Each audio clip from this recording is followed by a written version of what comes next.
Good morning all of you. Today's class for class 11th chapter 9 कर रहे हैं हम और एक्सरसाइज 9.1 सीक्वेंस एंड सीरीज। इससे पहले वाले मैंने आपको प्रीवियस लेक्चर में बताया था कि सीक्वेंस क्या होता है, सीरीज क्या होता है, और पहले 6 क्वेश्चन बताए थे, सिंपल थे, जिसमें nth टर्म बनी हुई है और आपको फर्स्ट 5 टर्म्स निकालनी है।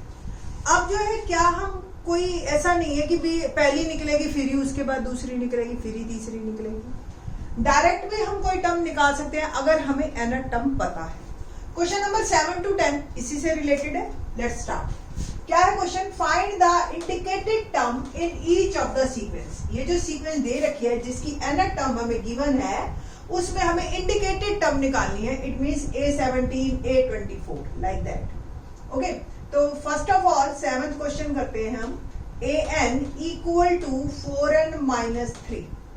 तो A17 we have to find, तो put 17 in place of n.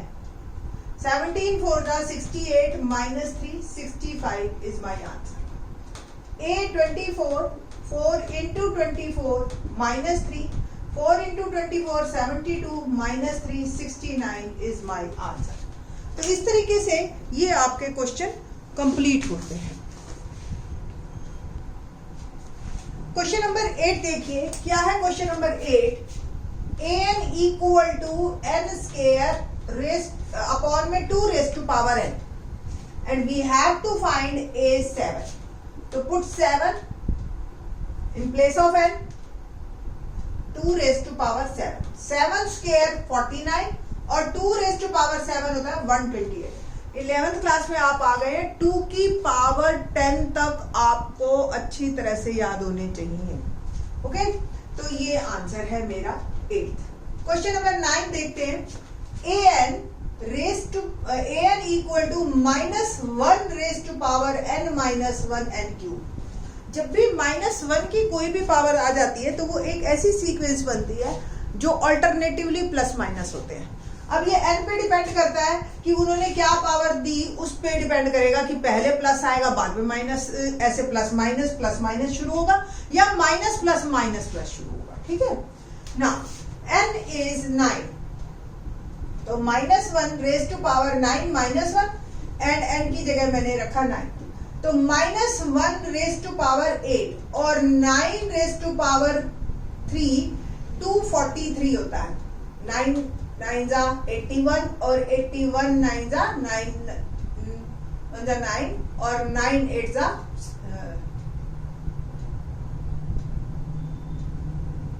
72। Sorry, 7 का क्यूब होता है 243 और 9 का क्यूब 729। ठीक है। अब -1 की पावर इवन है, तो -1 की पावर इवन है तो वो पॉजिटिव हो गया। So my answer is 729। ठीक है जी। तो इस तरीके से ये आपके आंसर्स कंप्लीट होते चले जाएंगे। इजी है क्वेश्चन। फर्स्ट एक्सरसाइज आपको सीक्वेंस के बारे में बताते हैं कि कोई किसी तरह के कंफ्यूजन आ रहा है कि सीक्वेंस किसे कहते हैं, तो जिसकी भी nth टर्म बनाई जा सके या जिसको किसी भी जिसके डोमेन को हम डिफाइन कर सके, दैट इज कॉल्ड सीक्वेंस। ये प्रीवियस लेक्चर में मैंने अच्छी तरह से समझाया। क्वेश्चन नंबर 10 देखते हैं। an दे रखा है हमें n-2 अपॉन n+3 और हमें निकालना है a20। तो पुट 20, तो 20 minus 2 20 plus 3 बिकम 20 into 18 और ये 23। अब आपको भी दिख गया कि नीचे जो है प्राइम नंबर है, किसी से भी नहीं कटेगा। ओके, और 18 2 जा 36 360 by 23 is my answer। तो इस तरीके से ये क्वेश्चन नंबर हमारे 7 to 10 कंप्लीट होते हैं। अब क्या, अभी मैंने आपको बताया कि क्या ऐसा भी हो सकता है कि कुछ ऐसी सीक्वेंस हो जिनमें वो पिछली वाली सीक्वेंस पे डिपेंड करती है। प्रीवियस लेक्चर में मैंने आप लोगों को एक एग्जांपल दिया था, इसको फिबोनाची सीक्वेंस कहते हैं। 1 1 2 3 5 8। तो एक्चुअल में हर नई टर्म पिछली 2 टर्म पे डिपेंड कर रही है। आप देखिए, पहली 2 टर्म का सम नेक्स्ट टर्म, ठीक है, तो प्रीवियस 2 टर्म्स का सम है हमारी नेक्स्ट टर्म। तो नेक्स्ट क्या आएगा नंबर 8 + 5 13 उसका नेक्स्ट नंबर क्या आएगा 13 और 8 21 लाइक दैट। ठीक है, तो इस तरह की सीक्वेंस अगर आती हैं तो उसमें हम डायरेक्ट कोई टर्म नहीं निकाल सकते कि जी A17 निकालो, A25 निकालो। ठीक है, उसके लिए आपको पिछली प्रीवियस टर्म्स भी जाननी जरूरी है। तो क्वेश्चन नंबर 11 देखते हैं, इसी पे बेस्ड है हमारा। Right the first 5 term of each of the following sequence. A1 दे रखा है 3, AN है 3AN -1 +2 for all n greater than 1। आपको n की वैल्यू ग्रेटर देन 1 रखनी है और जो है आपको क्वेश्चन को करना है। ठीक है, तो लेट्स स्टार्ट। A1 ऑलरेडी उन्होंने हमें दे रखा है, हमें 2 पुट करना है। 3 2 -1 +2, तो A2 क्या आ गया 3A1, 2 -1 1 +2। और आप फिर A1 की वैल्यू पुट करेंगे। A1 की वैल्यू हमें गिवन है 3, तो 3 3 9 +2 बिकम 11। ऐसी भी सीक्वेंस होती है।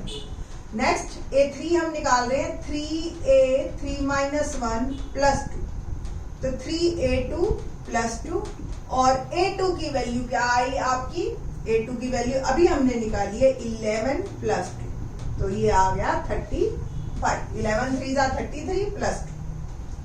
A4 3A4 -1 +2, 3A3 +2 और A3 की वैल्यू हमने पुट की 35 +2, तो 35 3 105 +2 become 107।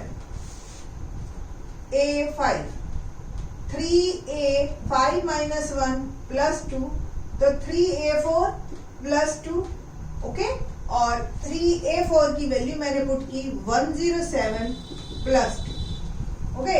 Now 3 7 21, 3 +2, the answer is 323।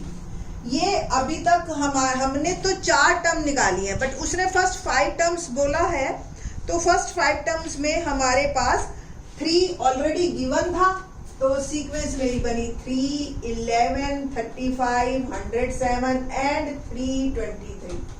ये फर्स्ट 5 टर्म्स मेरी बन गई। ठीक है जी। Now next question, question number 12।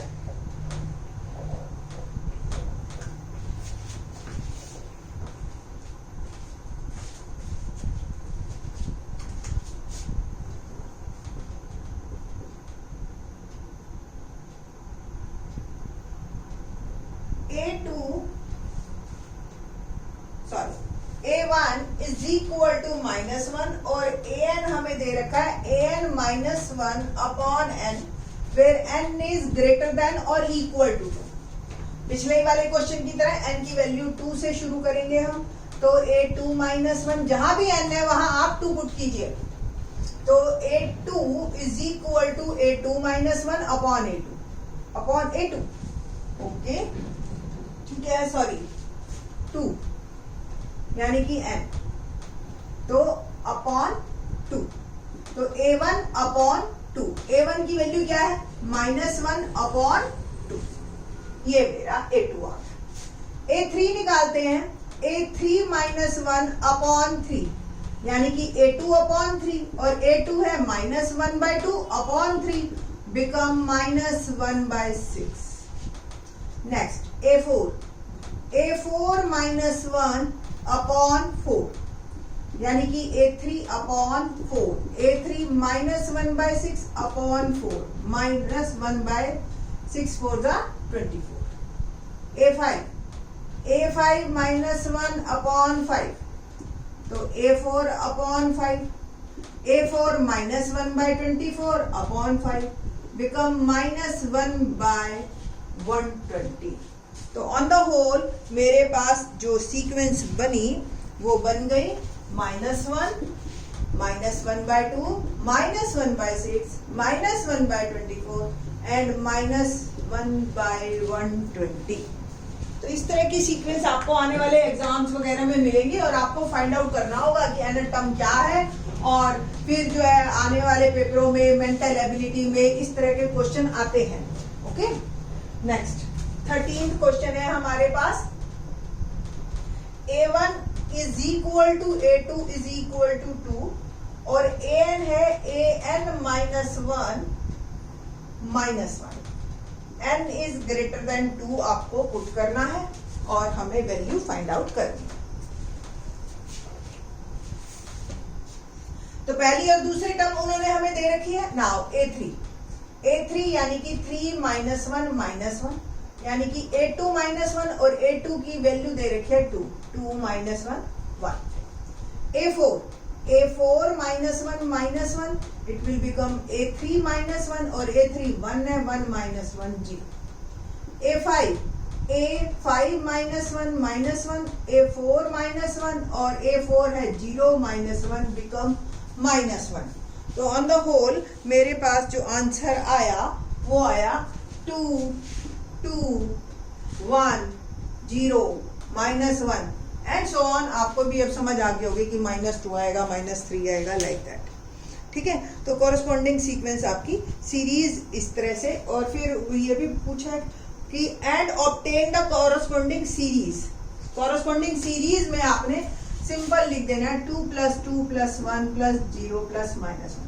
और इसी तरीके से आपने प्रीवियस क्वेश्चंस में भी जो पहले के 11th और 12th पार्ट है उनकी भी सीरीज बना लेंगे। क्वेश्चन नंबर 14 देखते हैं, जो मैंने अभी शुरू में ही एग्जांपल दिया था फिबोनाची सीक्वेंस का।